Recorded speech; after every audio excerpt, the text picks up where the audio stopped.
Begitu pula Hadratus Syekh Hasyim Asy'ari yang mengeluarkan koror panggilan Sayyid Syarif khusus untuk cucu Nabi, dan Kiai Hasyim konsisten setiap nyebut tokoh Alawi pasti disebut Sayyid. Ketika nyebut Habib Ahmad bin Abdullah Segaf dalam muqaddimah Qanun Asasi Nahdlatul Ulama, ketika menyebut gurunya Al Habib Husain bin Muhammad bin Husain Al Habsyi, saudara, begitu pula beliau menyebut Sayyid Kiai Hasyim Asy'ari, saudara.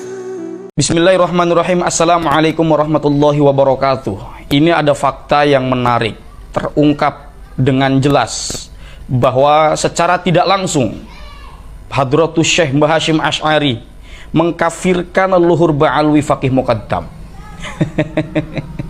Ini masuk wilayah interpretasi memang.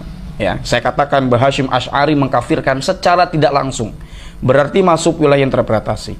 Nah, interpretasi yang berkesimpulan bahwa Mbah Hasyim Asy'ari mengkafirkan leluhur Ba'alwi ini tidak lahir dari kekosongan, tetapi Anda harus bijaksana menyaksikan ini, menyimak ini, jangan tendensius. Ini kita tidak berbicara suka tidak suka ya. Kita harus berbicara bahwa hal ini mesti Anda interpretasi juga dengan baik. Kita tahu bahwa Faqih Muqaddam, sebagaimana informasi yang selama ini kita dengar, beliau dikabarkan mi'raj 70 kali dalam sehari. Wa fi riwayatin sekian kali lah. Ini ada di dalam kitab Al-Jawru Safaf kalau tidak salah. Ini Santri Gunung juga pernah mengupload ya. Kita akan simak terlebih dahulu nih. Coba Anda dengarkan dengan baik ya. Jangan tendensius, jangan jadi pecundang. Anda harus gentleman menerima ini ya. Coba perhatikan ini.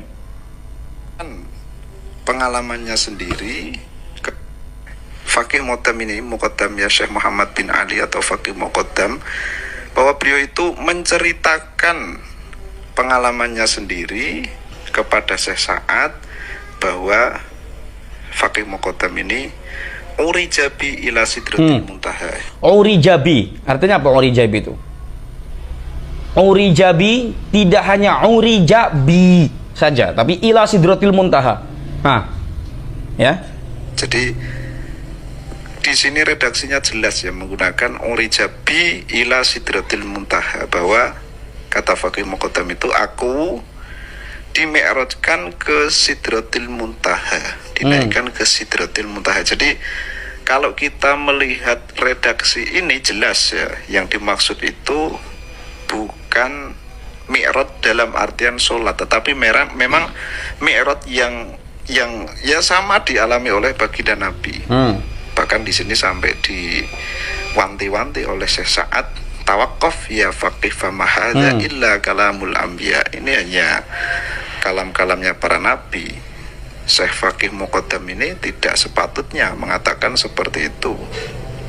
Nah, di antara yang diceritakan kepada Syekh Sa'ad oleh Faqih Muqaddam di dalam suratnya itu ya ini, urijabi ila sidratil muntaha. Jadi memang jelas, memang tidak basa-basi bahwa Faqih Muqaddam itu menceritakan pengalaman spiritualnya secara khusus kepada Syekh Sa'ad bin Ali Al-Dhufari, bahwa Faqih Muqaddam itu dimi'rajkan ke Sidratil Muntaha ya. Ke Sidratil Muntaha ini mirip dengan baginda Nabi.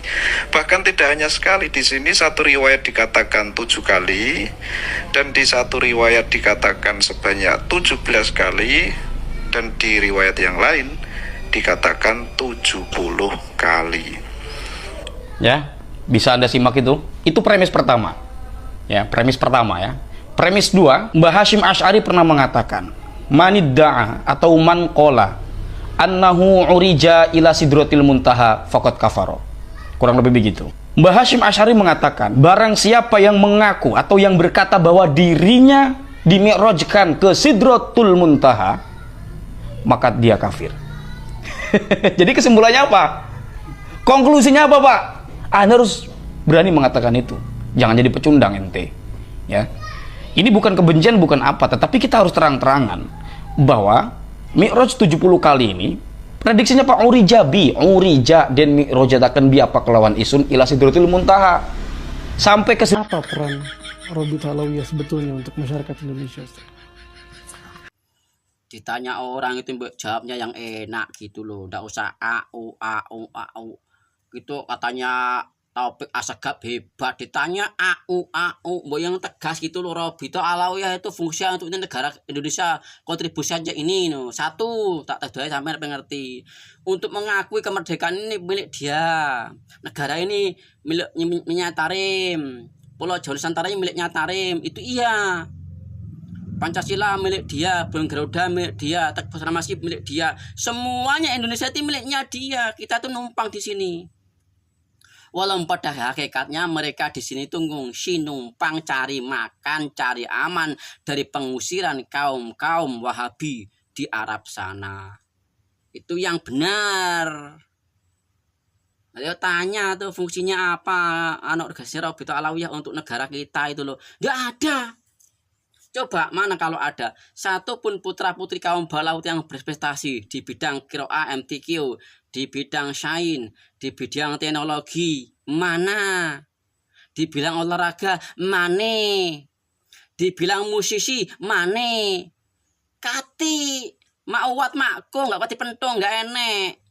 Kalau kamu tanya prestasinya apa untuk negara kita, ya lucu.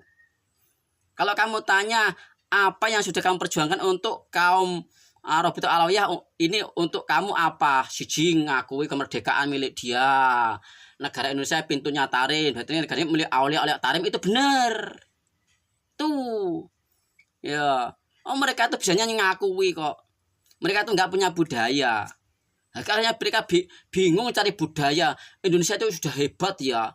Tak akuilah kabeh miliknya Balawi, miliknya Robito Alawiyah gitu ya, bisa percaya. Coba tunjukkan satu saja prestasi apa dalam bidang keagamaan yang sudah diraih oleh Robito Alawiyah, satu saja. Enggak ada. Kalau kamu ngomong dengan orang nggak tahu sejarah, bisa kamu kadali. Tapi dengan orang yang tahu sejarah, apa? Ngomong apa? Ngomong, iso jawab ngomong. Ayo lek iso jawab ngomong. Semua kaum Balawi, Robito Alawiyah, nek iso jawab pertanyaan aku iki, jawaban nek jujur. Apa prestasimu untuk negara Indonesia ini? Apa? Ayo, apa coba apa prestasi kamu untuk negara NKRI ini apa? Dari dulu sampai sekarang kalian di sini hanya jadi benalu. Titik. Kenapa Kiai Haji Imanuddin tidak dilaporkan ke polisi? Kalau memang benar dia mencemarkan nama baik para cucu-cucu Nabi yang ada di Indonesia dengan teriakannya cucu palsu tidak tersambung, kenapa tidak lapor tuh Robito Habib ke polisi? Ya karena nggak punya bukti buat dilaporkan ke kantor polisi. Nih Pak, saya ini cucu asli gitu loh. Nggak punya bukti, ya kan? Makanya sampai detik ini nggak ada yang melaporkan, cuman teriak-teriak doang. Sesat lah, dajjal lah, iblis lah. Ini mikir Muhyiddin mikir, ya kan? Bener kata Mahesa Al-Bantani, Habib mah embrut.